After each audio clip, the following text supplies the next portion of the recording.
ఓం సాయిరామ్. అన్నాసాహెబ్ మీ జీవిత చరిత్రను రాయకాంక్షించుచున్నారు.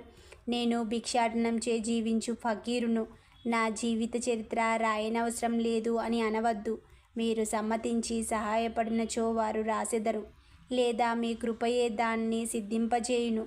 మీ యొక్క అనుమతి ఆశీర్వాదం లేనిదే ఏదీ జయప్రదం చేయలేము అని వినినంతనే సాయిబాబా మనసు కరిగి నాకు ఊది ప్రసాదం పెట్టి ఆశీర్వదించెను.